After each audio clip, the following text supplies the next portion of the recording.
Hello, how you doing? Today I want to talk to you about how to have difficult conversations with your kids. And at the end of the video, you'll have a much greater understanding of how to do that, how those conversations can be more powerful, and that you increase the impact of those conversations in a positive way. So, how do you have difficult conversations with your kids? Your kids, my kids are all, well, one's becoming a teenager in a few months' time, and as what I've noticed as they get older, you do need to have more challenging and difficult conversations with them because they become more and more aware of the world around them. They're getting exposed to more things as they get older. That could be through social media, could be through developing relationships. Their friends may well be influencing them, with what they're looking at online. You've got drink and drugs. Pornography, all sorts of different things that are challenging things, and adult things that they're being exposed to. And so you've got to, as and when, deal with those conversations around difficult subjects, as I've mentioned. So what do you do? What's the best way of tackling a subject like, I don't know, maybe it is they're being offered drink or drugs.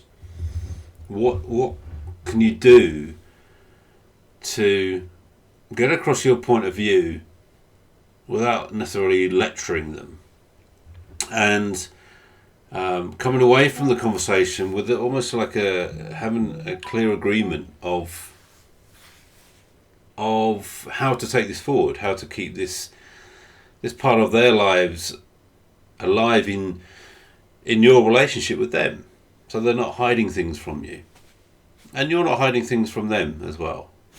So one of the things is your own preparation for these conversations. If you're going into that conversation with a preconceived idea of the outcome that you want from it, then probably that's what you're going to end up listening to or for, rather than listening to what your child is telling you, what their challenges are, what their issues are, what their understanding is of the, whether it's, in this case we're talking about drinks or taking drugs, what their knowledge is and what they've been exposed to. And another important point to do, or for you to focus on when you have these conversations, is to be aware of your own judgments around the particular issue, and so you can slow yourself down. So those judgments and inside of you're not put upon your children.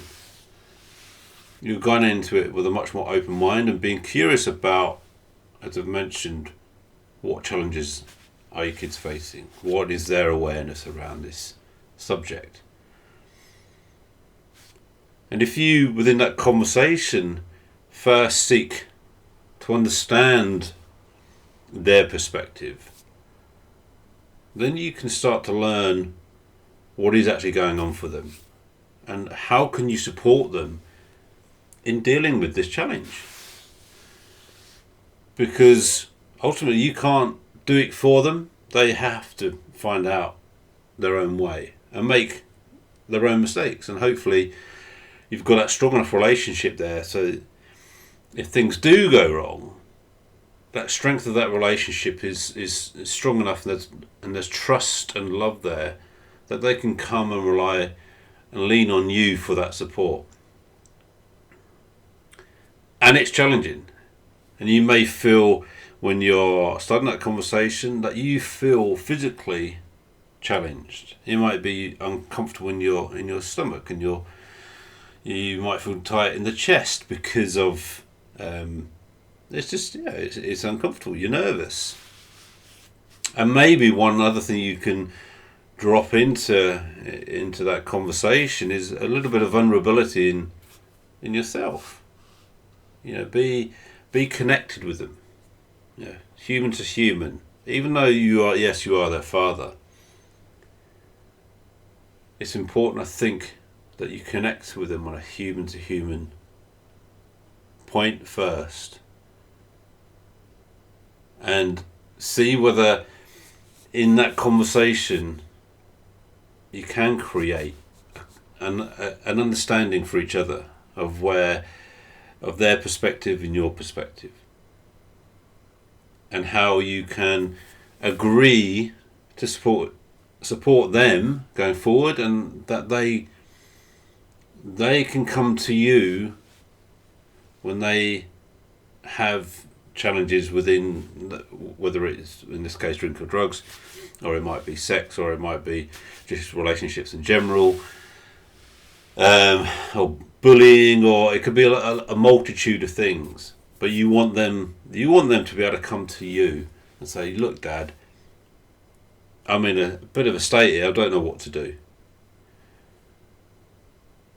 And so it's, if you can lead by example in having those conversations up front and do it when it's needed, there and then, they'll respect that. They'll get to understand that even though it's difficult for you, and you can own that in the conversation, that encourages them to come to you, because they will think, "Oh, he's prepared.